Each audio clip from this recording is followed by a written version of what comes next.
Hi, welcome back to the recap room. In today's video, we're going to be talking about an action-packed movie titled Thor, Love and Thunder. In a distant planet, an alien, Thor, is holding his daughter, who's on the verge of death due to starvation. He asks God Rapu to help them, but his prayers go unanswered, and she dies. He then hears a voice in the distance and follows it and reaches an oasis where he finds a lot of fruits that he hungrily starts devouring. He's met by the god Rapu, who has killed someone who had wielded a necromancer, a sword that turns its owner evil and kills gods in exchange for the wielder's life force.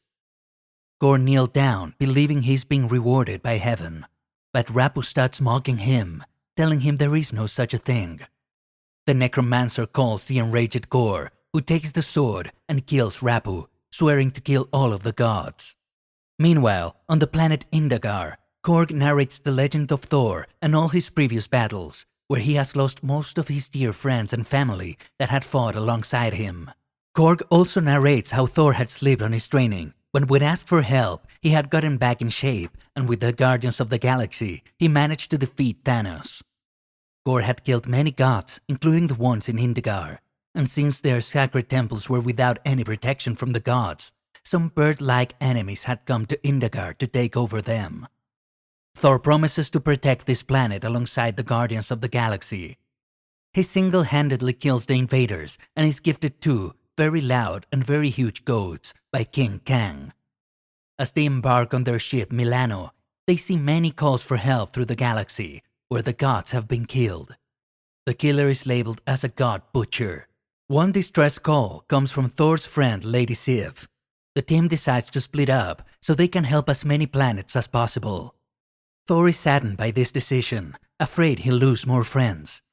Star-Lord comforts him by saying he understands what it feels like to lose someone dear, but it's better to have found love rather than no love at all.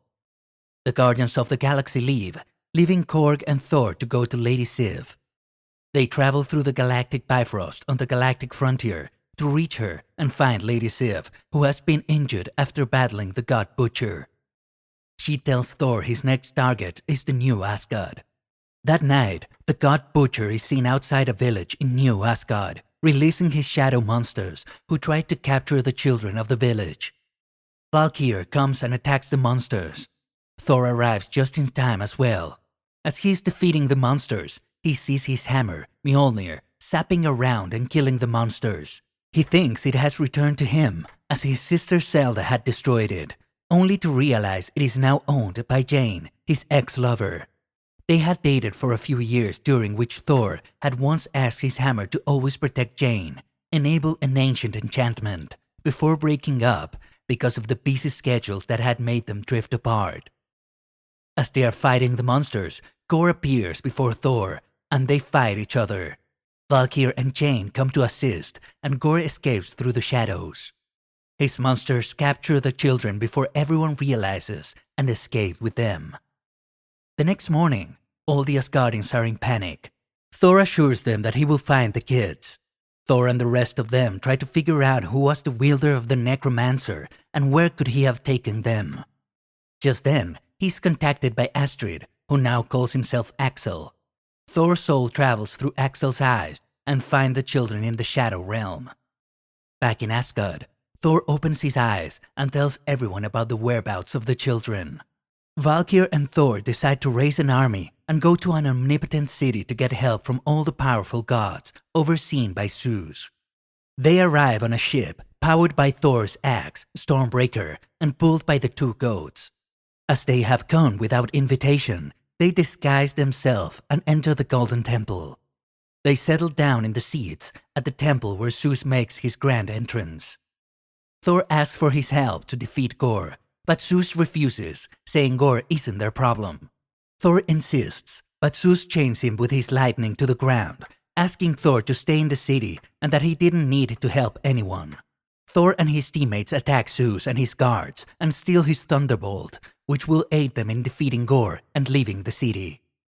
As they are traveling through the galaxy to the Shadow Realm, Jane tells Thor she had been diagnosed with cancer with no chance of survival. One day, she hears something calling her. Following it, she comes to the new Asgard, where Thor's broken hammer is lying. Thor's wish had enabled an enchantment to protect Jane. Now, Mjolnir becomes whole and gives Jane new powers. Jane and Thor realize they still have feelings for each other and kiss. Just then, they arrive at the realm where all the color vanished. They go around but don't find the children. Jane realizes that they have walked into a trap. Gore entraps them in vines and says that gods had forsaken them all, just as they had forsaken him. He asks Thor to call his axe before he strangles Jane. As Thor summons his axe, they are all released and vow to kill Gore. They attack Gore, and as the battle goes on, Jane becomes wary. Gore stabs Valkyr through the abdomen with Zeus' thunderbolt that Valkyr had been holding. With Jane and Valkyr both unable to fight, Thor tries to teleport out of the Shadow Realm. Just as they are about to teleport away, Gore grabs Thor's Stormbreaker and manages to snatch it. Thor takes Jane and Valkyr to the hospital. A doctor tells him that Mjolnir has been draining Jane's life force, and she hasn't been able to battle cancer because of that. Thor decides to go alone to defeat Gore and takes the Thunderbolt from Valkyr as his Stormbreaker is now in the possession of Gore. On another planet, Gore is trying to open a portal with the help of Stormbreaker. Thor arrives in the nick of time to save the kids. He grants them all the power of Thor for a limited time to help him battle the shadow monster of Gore. The children are succeeding, but Thor is struggling with Gore. Just as Gore is about to stab Thor with the necromancer, Jane arrives and throws her hammer at Gore. While she fights Gore, Thor runs toward his Stormbreaker. He manages to release it and throws it to Axel, who teleports the kids out of the Shadow Realm. As Jane's hammer destroys the necromancer, Gore uses that opportunity to enter the void where an entity, Eternity, grants anyone's wish.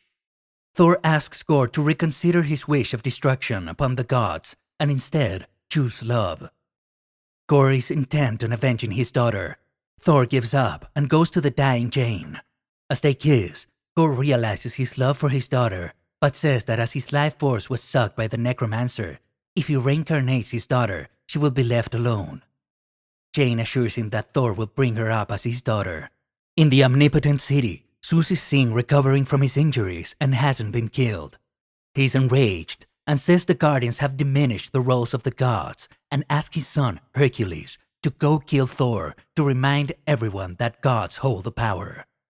Thor takes care of Gore's daughter, and both of them go help everyone and anyone in need and is known as Love and Thunder. That's it for the recap. Hope you guys enjoyed watching it. Be sure to hit the like and subscribe buttons and hit the notification bell to stay updated on our uploads.